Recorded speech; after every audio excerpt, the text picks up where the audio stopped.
अस्सलाम वालेकुम dear students, welcome to Stamp International Publisher. This is Tayyaba Shakeel. Dear students, हमने शुरू किया हुआ था चैप्टर नंबर 2 को, जिसमें हमने पर्शियन, ग्रीक और रोमन सिविलाइजेशन के बारे में जानना है। आज की इस वीडियो में हम अलेक्जेंडर के बारे में पढ़ेंगे, यानी सिकंदर आजम के बारे में पढ़ेंगे। Alexander the great, why he was called Alexander the great. आज के इस टॉपिक में हम सिकंदर आजम के बारे में पढ़ने जा रहे हैं और साथ में ये पढ़ेंगे कि उसको द ग्रेट यानी अजीम क्यों बोला जाता है। Alexander the Great was born in 356 BC in Pella, Macedonia. Sikandar Azam Macedonia पैला के मुकाम पर 356 BC में पैदा हुए।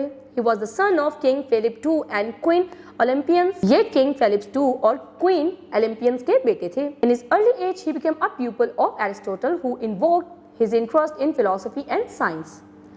बचपन में वो अरिस्टो के स्टूडेंट रह चुके थे, उसके तालिब इल्म रह चुके थे, जिन्होंने इसके अंदर फिलोसफी और साइंस का शौक पैदा किया।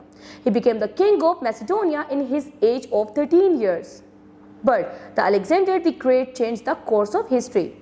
वो 13 साल की उम्र में मैसिडोनिया के बादशाह बने। सिकंदर आजम ने तहरीक का धारा ही बदल दिया। He became one of the world's greatest military generals. He established a vast empire from Macedonia to Egypt and from Greece to the part of India. वो दुनिया के अजीम मिलिट्री जनरल्स में से एक थे। उन्होंने मैसिडोनिया से इजिप्ट तक और ग्रीस से लेकर इंडिया के कुछ हिस्से तक एक सल्तनत कायम की। This allowed for Hellenistic culture to become wide spread. ये हेलेनिस्टिक कल्चर यानी इसकी सकाफत के फैलने की वजह बनी। He is known as the great both for his military genius and diplomat. उनको इनकी सफारतकारी और फौजी जहानत की बिना पर द ग्रेट बोला जाता है। He had great skills in handling the various populaces of the regions he conquered.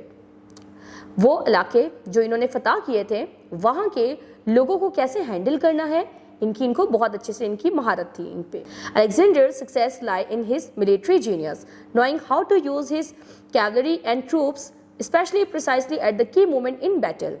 Sikandar आज़म की कामयाबी की वजह उनकी फौजी जहानत में थी। उनको मालूम था कि जंग के दौरान घुड़सवार और फौजियों को कैसे इस्तेमाल करना है। It seemed he was close to defeat several times, but could use the situation to his benefit. ऐसे बहुत जगह ऐसी आई थी जहां पर वो तकरीबन शिकस्त खाने ही लगे थे, लेकिन उन्होंने सिचुएशन को अपने मुताबिक अपने बेनिफिट में यानी अपने फायदे में ढाल लिया। The Battle of the Granicus. Alexander faced his first big test not long after crossing the Hellespont into Persian area. Persian area यानी फारस इलाके में हेलेस्पोंट को क्रॉस करते हुए अलेक्जेंडर यानी सिकंदर आजम को सबसे बड़े इम्तिहान का सामना करना पड़ा। आफ्टर विजिटिंग ट्रोय की ज़ियारत के दौरान ही and his army found themselves opposed by a slightly larger Persian force commanded by local commanders on the far bank of the Granicus river.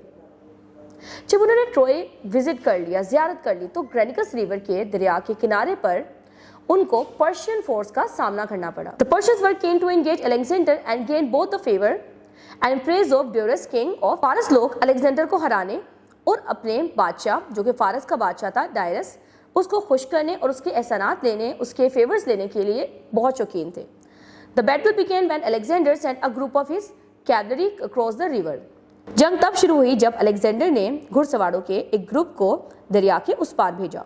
As the Persians forced these men back, जैसे ही फारस लोगों ने इन लोगों को पीछे की तरफ धकेलना शुरू किया, Alexander took his horse and led the army across the river against the center of the Persian land.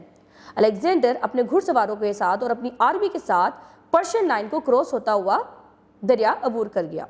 A vicious cavalry fight ensued during which Alexander was nearly lost his life. घुड़सवारों की एक शदीद लड़ाई शुरू हो गई और इस time पर अलेक्जेंडर यानी सिकंदर आजम की जान तकरीबन जाने ही वाली थी। Eventually, the Persians broke and ran.